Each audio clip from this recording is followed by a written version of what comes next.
con em không bán số nên là em nói là khách quan hơn. Con em là con báo cáo để như thế mà theo em thì là ôi.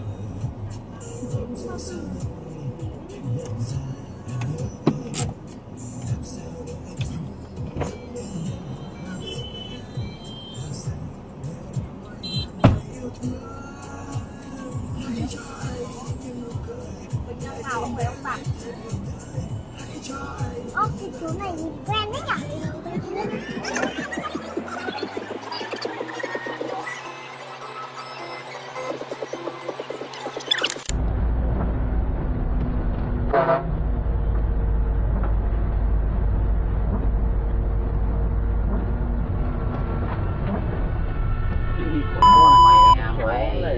Coi cái bảng mũ của mày.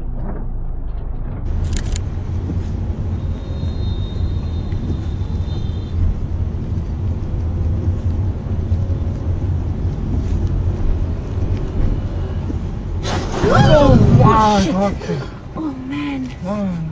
Oh no. Are you okay?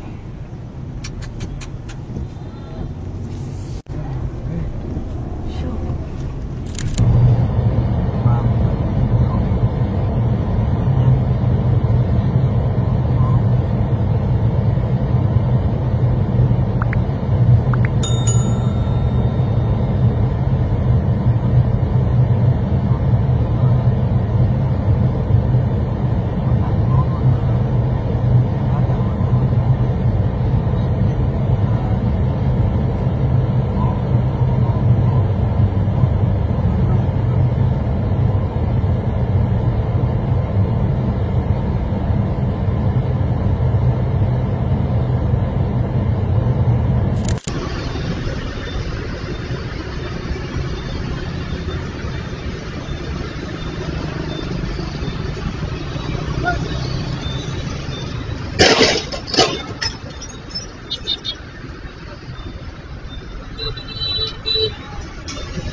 Thứ việc là 2 tuần cho có mặt.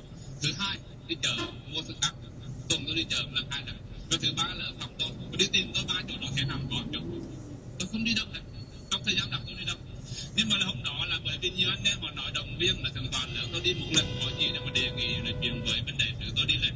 Đi lên xong khoảng 10 giờ đêm mà thầy biết cái đêm Delhi mà tháng 12 nó lạnh buốt, đôi khi là xuống đến 10 độ, 9 độ. Lạnh lắm. Thì anh em ra cả rồi. Thì chúng tôi ra ngồi trên xe và một chiếc xe lớn 5-6 thầy cô ngồi đợi một cái ông chủ tịch, ông ở trong nói chuyện trong hết rồi ông ra chúng tôi lặng vài tôi về phản câu trong ngồi trên xe tôi nói không biết làm gì để đâm mà làm gì mà lâu nữa nó đang cái đó là chạy trời ơi.